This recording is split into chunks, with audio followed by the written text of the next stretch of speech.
বন্ধুরা, তোমরা কি ভয় পাচ্ছ? তোমাদের মধ্যে কি অনেকেই আছে যে এখনো ভাবছে, আরে খুব ভয় লাগছে, এই সাহসটা কি নিতে পারবো? তোমাদের মধ্যে কি অনেকেই আছে যে ভাবছে, কালকে পরীক্ষা, আজ আমি কিভাবে পাশ করতে পারবো? তোমাদের মধ্যে অনেকেই আছো যারা প্রতিনিয়ত এটা ভাবো, ইস আজকে কি আমি এই লুকটা সাজাতে পারবো? তো তোমাদের মধ্যে যারা এই রকম মানুষ আছো ভীতু, তাহলে আজ এই গল্পটি ঠিক তোমাদেরই জন্য। এই গল্পটি শুনলে, জানলে, বুঝলে তোমরা তো অনুপ্রাণিত হবে আর তোমাদের চোখ খুলে যাবে।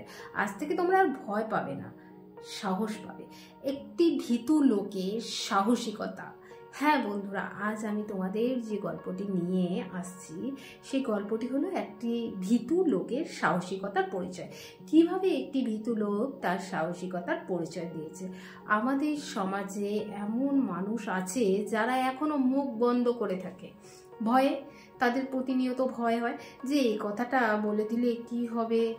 এই ভয়ে তারা কিন্তু পদক্ষেপ নেয় না, প্রতিটি স্টেপেই তারা থেমে যায়, কারণ তাদের মধ্যে ভয় জিনিসটা রয়েছে। তাই বন্ধুরা, আজ আমি তোমাদের বলবো যে একজন ভীতু ব্যক্তির সাহসিকতার পরিচয়। কিভাবে একজন ভীতু ব্যক্তি নিজের সাহসিকতার পরিচয় দিয়েছে, কিভাবে একজন ভীতু ব্যক্তি নিজের পদক্ষেপকে স্টেপ করেছে। তোমরা অনেকেই আছো যারা সবসময় ভয় পাও, যারা ভাবো আমার দ্বারা কি এই কাজটা হবে, আমি কি এই কাজটা করতে পারবো, কোনোদিন কি হবে, আরে ও তো হয়েছে, ওর তো অনেক সাহস আছে, ভাই আমার তো সাহস নেই। বন্ধুরা, একা চলতে শিখো, শিখো নিজের মধ্যে যে আমি পারবো। আমি পারবো না বলি কিন্তু আজ পর্যন্ত কোনোদিন কাউকে দেখেছো যারা বলেছে আমি পারবো না বলে ইতিহাস গড়েছে? যারা বলেছিল আমি পারবো না, তারাও ইতিহাস গড়েছে শুধু একটু মাত্র সাহস। তাই তোমাদের মধ্যেও যদি কেউ এমন থাকে যাদের মধ্যে প্রতিনিয়ত এই জিনিসটা রয়েছে যে না আমি পারবো না, তাই তোমাদের এই গল্পটি কিন্তু অনুপ্রাণিত করবে। এই গল্পটি যদি তোমরা ধৈর্য সহকারে স্কিপ না করে দেখো, তাহলে তোমরাও কিন্তু অনুপ্রাণিত হবে।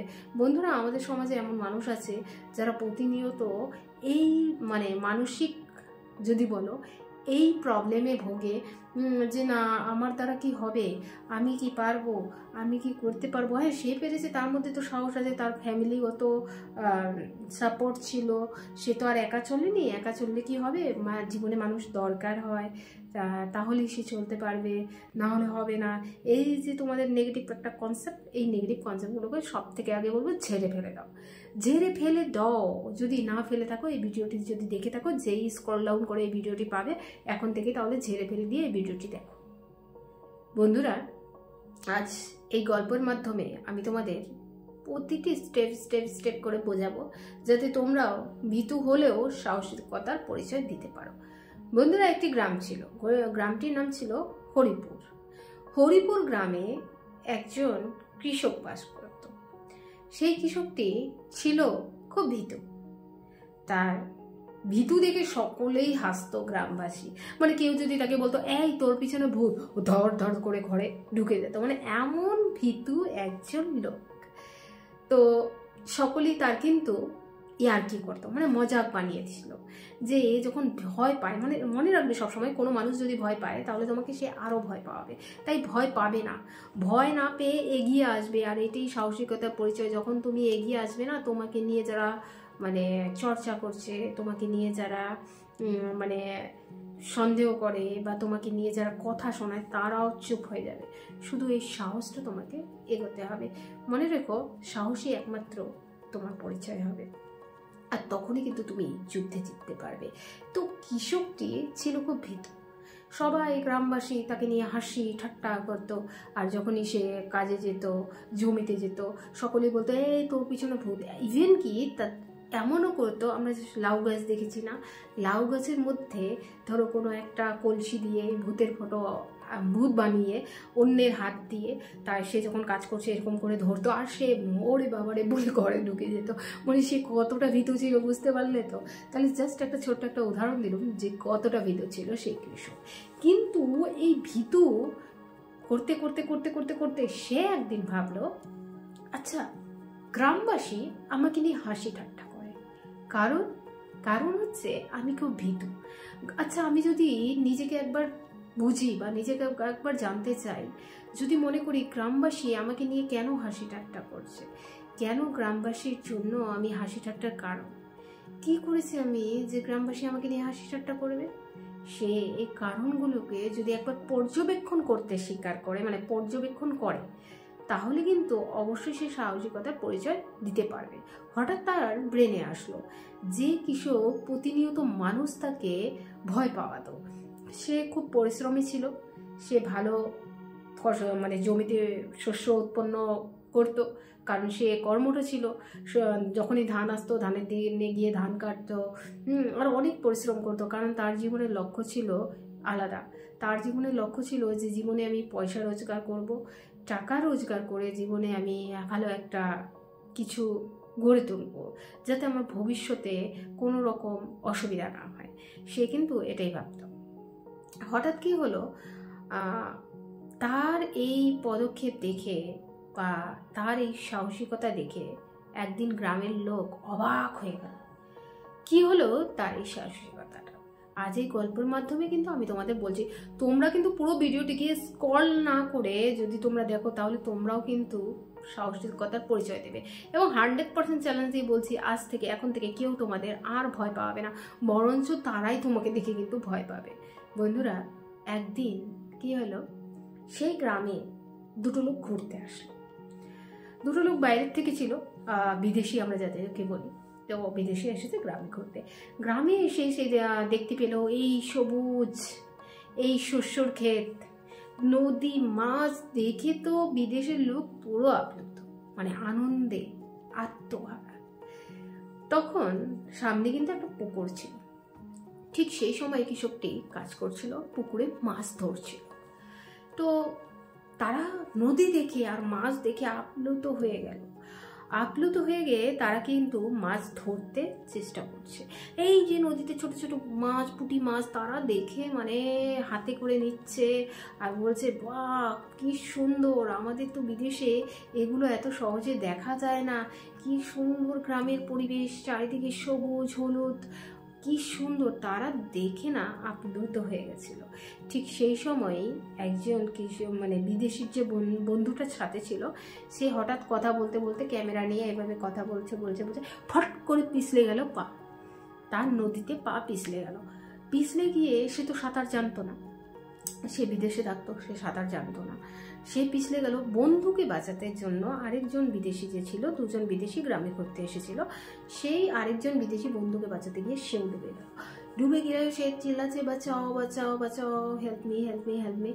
তখন কিন্তু সেই কৃষকটি দৌড়ে চলে এলো। কৃষকটি সাঁতার জানতো, জানোই তো, গ্রামের লোক মানে সাঁতার জানে। গ্রামের লোকই না, অনেকেই আজকাল সাঁতার জানে, কিন্তু গ্রামের লোক 100% জানে। তো সে কী করলো, নদীতে ঝাঁপ দিল। কৃষকটি কী করলো, নদীতে ঝাঁপ দিয়ে দু বন্ধুকে এইভাবে আগলে ধরে তাদের দুজনকে বাঁচিয়ে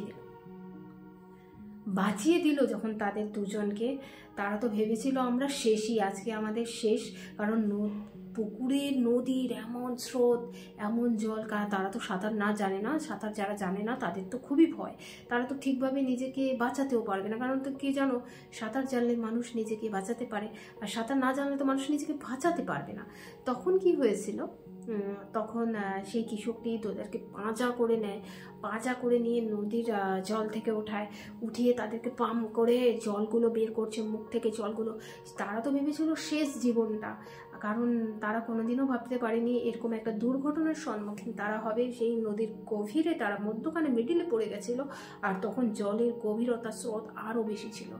সেই সময় বাঁচাও বাঁচাও বাঁচাও করছিল, কিন্তু কেউ আসেনি তাকে, help me help me help me করছিল, কেউ আসেনি। সেই সময় একমাত্র কৃষক, যে দেখতে পেল তার দুটো বন্ধু ডুবে যাচ্ছে, বিদেশি বন্ধুরা ডুবে যাচ্ছে, সে মানে আর কাজ ছেড়ে দিয়ে, মাছ ওঠানো ছেড়ে দিয়ে সে ঝাঁপিয়ে পড়লো বাঁচাতে। সে কিচ্ছু ভাবেনি, সে শুধু ভেবেছে তাদেরকে বাঁচাতে হবে, তাদেরকে বাঁচানোই আমার কর্তব্য। আর সে তখন তাদের দুজনকে বাঁচিয়ে দিল। বাঁচিয়ে যখন দিল কিছুক্ষণ পর তাদের যখন জ্ঞান ফিরলো, দুজন বিদেশি যখন জ্ঞান ফিরলো, সে জানতে পারলো যে তাকে কে বাঁচিয়েছে। সে সবাই গ্রামের প্রতিবেশীকে জিজ্ঞাসা করলো, আচ্ছা আমি যখন জলে ডুবেছিলাম, আমরা তো জলের গভীরে পড়ে গেছিলাম, আমার বন্ধু ফটো তুলতে তুলতে যখন ও পড়ে যায়, আমি তার পড়ে যাওয়া দেখে আমি তাকে বাঁচাতে চেয়েছিলাম, আমি চেয়েছিলাম আমার বন্ধুকে যেন আমি বাঁচাতে পারি, কিন্তু আমি তো সাঁতার জানি না, আমি সাঁতার জানি না বলে আমি তাকে বাঁচাতে পারিনি, আমিও উল্টা জলের ভেতরে পড়ে গেছিলাম। আমরা এত চিৎকার করছি যে প্লিজ আমাদেরকে বাঁচাও বাঁচাও বাঁচাও, কিন্তু কেউ আসছিল না। কিন্তু সেই টাইমে কে ভগবান স্বরূপ আমাদের কাছে এসেছে, পুরো গ্রামে এসে জিজ্ঞাসা করতে যাচ্ছে। সেই সময় কৃষক কিন্তু ছিল না, কৃষক চলে গেছিল খেতে রোপণ করতে, শস্য রোপণ করতে, কারণ শস্যের দিন ছিল তখন। কিন্তু সে বলছে আমি একবার তার সাথে কথা বলতে চাই, কে সেই ব্যক্তি যে আমাকে জীবন দান করেছে, এবং সেই প্রভু, সেই গড আমার জন্য, প্লিজ গ্রামের সকলকে বলছে প্লিজ আমাকে সেই ব্যক্তিকে একবারের জন্য দেখিয়ে দাও, যে ব্যক্তির জন্য আজ আমি নতুন জীবন ফিরে পেলাম, আমি চাই তার শরণাপন্ন হতে, তার সাথে কথা বলতে। তারপর তারা কৃষকটিকে কাছে খবর দিল, এই শোন সেই ব্যক্তিটা এসেছে, তোর সাথে দেখা করতে চায়। কৃষক বলল, আমার মতো ক্ষুদ্র মানুষের সাথে কি দেখা করবে, আমি তো জাস্ট ভেবেছি একটি মানুষ জলে ডুবে যাচ্ছে তাকে বাঁচিয়ে দিই, আমি শুধু এইটুকুই চেষ্টা করেছি, আর এর থেকে বেশি তো আমি কিছু পারি না, বাকিটা তো ভগবান করেছে, আমি করার কে। তার এই কথা শুনে দুজন বিদেশি তার সাথে একটা ফটো সেলফি নিল, সেলফি নিয়ে সেটা টাইমস অফ ইন্ডিয়াতে পাঠিয়ে দিল। আগামী দিন তাকে টাইমস অফ হিরো বলে উপাধি পেল সে। এই ছিল তার সাহসিকতার পরিচয়। এবং বন্ধুরা, যারা তাকে নিয়ে হাসি ঠাট্টা করতো না গ্রামের লোক, একদিন তারাই দেখলো সেই কৃষক যাকে আমরা ভূতের ভয় দেখাতাম, যাকে আমরা এটা দেখাতাম, যাকে আমরা ওটা দেখাতাম, আজ Times of hero. Say Times of ইন্ডিয়ার শিরোনামে তার খবরের কাগজ পত্রিকায় বের হতে থাকলো নাম। কিন্তু সে কৃষক তার গ্রামে আসতো না সেই টাইমস অফ ইন্ডিয়া, তার গ্রামে আসতো না ইংলিশ পেপার, কারণ সে তো একজন বেঙ্গলি, সে তো ইংলিশ বলতেই জানে না। সে শুধু একটি কাজ করেছিল, মনুষ্যত্বের কাজ, সেটা হচ্ছে জীবে প্রেম করি যেই জন সেই জন সেরেছে ঈশ্বর। এটা আমাদের স্বামী বিবেকানন্দ বলে গেছেন।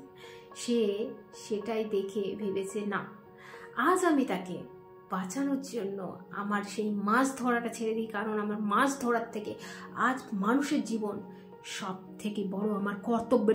এবং সে তখন ছুটে গেছিল তার এই কর্তব্যের মধ্যে। তার কর্তব্যটা ছিল যে একটি মানুষ জলে ডুবে গেছে, সেই জলে ডুবা মানুষটিকে বাঁচানো, এটাই ছিল তার কর্তব্য। সে মনে করলো তার এই কর্তব্যটা তাকে করতেই হবে, তাই সে মানুষটিকে বাঁচানোর সব থেকে আগে প্রয়োজন মনে করলো। সে মানুষটিকে বাঁচানোর চেষ্টা করলো এবং মানুষটি বেঁচেও গেল। কিন্তু সে কোনোদিন ভাবেনি যে তার এই পরিণাম এটা হতে পারে। মানে সে কোনোদিন ভাবেনি টাইমস অফ ইন্ডিয়ার সে টাইমস অফ হিরো উপাধি পাবে। যখন তাকে Times of India Times of hero বলে সম্মাননা করলো, সে বুঝতেই পারছে না সে কী পেল, সে বুঝতেই পারছে না সে কি হয়েছে। আগামী দিন তার সাহস আরও বেড়ে গেল। সে ভাবলো এখন থেকে আমি সবাইকে সাঁতার জানার প্রশিক্ষণ দেব, যাতে কেউ এই রকম জলে ডুবলে নিজেকে নিজেই বাঁচাতে পারে, নিজেকে নিজেই টাইমস অফ হিরো মনে করতে পারে। তাহলে এটাই হচ্ছে তার সাহসিকতার পরিচয়। এবং তার এই সাহসিকতার পরিচয় আমাদের শেখায়, জীবনে যতই ভয় আসুক, জীবনে যতই ভীতু আসুক, জীবনে যতই মানুষ তোমাকে ভয় দেখাক, যতই মানুষ আছে, যখন তুমি কোনো অসুবিধায় পড়বে, মানুষ চাবে তোমাকে আরও টেনে হিচড়ে নিচে ফেলতে, কারণ এগুলো কিন্তু কিছু মানুষের আছে। তুমি যদি বলো নেই, আমি মানবো না, জীবন সবাই খারাপ তাই হয় না, তবে কিছু মানুষ আছে, এগুলো আমাদের সমাজে দেখা যায়। তো তার মধ্যেও একজন কৃষক তার মানসিকতার যা পরিচয় দিয়েছে, সে জানতোই না যে তারাই সেই দুই বিদেশি তাকে খুঁজে নিয়ে বিদেশে নিয়ে গেল। তার পেপার পত্রিকায় বিভিন্ন স্টোরি বের হলো, সে তো কিছুই পড়তে পারে না, সে তো একটা কৃষক। এবং আগামী দিন সরকার তাকে সম্মানিত করলো তার এই কাজের জন্য। আর গ্রামের যারা তাকে নিয়ে হাসাহাসি করতো, যারা লাউ গাছের উপর ভূত বানিয়ে তাকে হো করে ভয় দেখাতো, তারাই আজ তাকে ভয় পাচ্ছে, তারাই আজ তার সাথে একটি সেলফি তুলছে। আজ সে হয়ে গেল গ্রামের হিরো। আর শুধু হিরোই নয়, সোশ্যাল হিরো, মানুষকে বাঁচানোর হিরো। তার এই গল্প আমাদেরকে তো অনুপ্রাণিত করে। এবং আমাদেরও আশেপাশে যদি এইরকম কোনো ঘটনা হয়ে থাকে, তোমরাও কিন্তু অবশ্যই তাদের প্রাণটা বাঁচানোর চেষ্টা করবে। আর তোমরা যদি সাঁতার জেনে থাকো অবশ্যই কিন্তু একটি প্রাণ বাঁচাবে। অবশ্যই বলে না, একটি গাছ একটি প্রাণ, আমরা জানি তেমনই কিন্তু একটি প্রাণ বাঁচানো, তার মানে তুমি আগামী প্রজন্মকে এগিয়ে দিচ্ছ। তাই বন্ধুরা, এই যে কৃষকের যে সাহসিকতাটা, এটা তোমাদের কেমন লাগলো, এটা তোমাদের কিভাবে অনুপ্রাণিত করলো আমাকে কমেন্ট সেকশনে অবশ্যই জানাবে। ভালো লেগেছে কি ভীতু মানুষের সাহসিকতা? যদি ভালো লেগে থাকে, আজ থেকে এখন থেকে তোমাদেরও আশেপাশে যদি এইরকম ঘটনা ঘটে থাকে, তোমাদের আশেপাশে কিছু মানুষ যদি অসহায় থাকে, তোমাদের আশেপাশে কিছু মানুষ যদি এই রকম পরিস্থিতির সম্মুখীন হয়ে থাকে, এই রকম পরিস্থিতির মধ্যে তাদের দিন যাচ্ছে, অবশ্যই তোমরাও কিন্তু তাদেরকে সহযোগিতা করো। কারণ মনে রাখবে যে তুমি এমন একজনকে সহযোগিতা করছো, তার পরিপ্রেক্ষিতে কিন্তু তুমি তার থেকে কিছু চাবে না। যদি তুমি তার থেকে কিছু চাও তাহলে কিন্তু কিছুই পাবে না। মনে রাখো, উপরে একজন আছে, সে সব দেখে, আর সময় মতো তুমি ঠিক পাবে। কিন্তু লোভ করো না, যে বলে না লোভী পাপ, পাপে মৃত্যু। তুমি একজনকে সহযোগিতা করেছো, বাস। যেমন কৃষকটা করেছিল, সে কিন্তু ভাবেনি যে সে একজন কৃষক আর সে একদিন বিদেশে যাবে, কারণ তার তো এটা পরিকল্পনার বাইরে, সামর্থ্যের বাইরে। সে ইংলিশ জানতো না, সে জানতো না টাইমস অফ হিরোতে সে হিরো হয়ে গেছে, সে জানতো না গ্রামের মানুষ তার জন্য তাকে ভগবান স্বরূপ মানছে। এগুলো তো তার অজানা ছিল। আর অজানা জিনিস মানুষ যখন পায় না, সেটা কিন্তু খুব খুশি লাগে। তোমাদের কি খুশি লাগে? তাহলে অবশ্যই তোমরা কিন্তু কোনো দিন কখনো কারোর জন্য কিছু করে তার থেকে প্রতিদান চাবে না। যদি প্রতিদান চাও তাহলে কিন্তু তোমরা কিছুই পাবে না। আর তোমাদের চারপাশে নিত্যদিন এমন যদি ঘটনা ঘটে থাকে, অবশ্যই তোমরাও কিন্তু এই কৃষকের মতো অবশ্যই সহযোগিতা করো। তো বন্ধুরা, আজ এখন যারা আমার ভিডিওটি দেখছো, আজ থেকে এখন থেকে ছেড়ে দাও ভয়, হয়ে ওঠো সাহসিকতার পরিচয়। একজন কৃষক যদি পারে তো আমি কেন পারবো না? নিজের মধ্যে আনো। সে যদি পারে তাহলে আমি কেন পারবো না? অবশ্যই তুমি পারবে। তোমার মধ্যে সাহস, তোমার মধ্যে এমন একটা পাওয়ার আসতে হবে, আর তুমি অবশ্যই হয়ে উঠতে পারবে একজন অসাধারণ। হ্যাঁ, আমি তো সবাইকে সবসময় এই কথাটাই বলি, আমার চ্যানেলটা কিন্তু মোটিভেট চ্যানেল, সবসময় মানুষকে মোটিভেট করে। কারণ আমি জানি সমাজে অনেক মানুষ আছে যারা ডিমোটিভেট করে, আর আমি একজন প্রতিনিয়ত তোমাদের মোটিভেট করি। যারা বলে আমার হবে না, আমি পারবো না, আমি করবো না, তাদেরকে আমি বলি 100% তুমি পারবে, তোমার দ্বারাই হবে, আর তুমি করে দেখাতে পারবে, তুমি ইতিহাস করবে। হ্যাঁ, যারা একদিন ভাবে আমি পারবো না, তারাই কিন্তু ইতিহাস করে। তো বন্ধুরা, ভিডিওটি কেমন লাগলো? যদি ভালো লাগে তাকে লাইক, কমেন্ট, সাবস্ক্রাইব করতে ভুলবে না, আর ছড়িয়ে দাও তোমার বন্ধুদের মধ্যে। ধন্যবাদ, থ্যাঙ্কস ফর ওয়াচিং।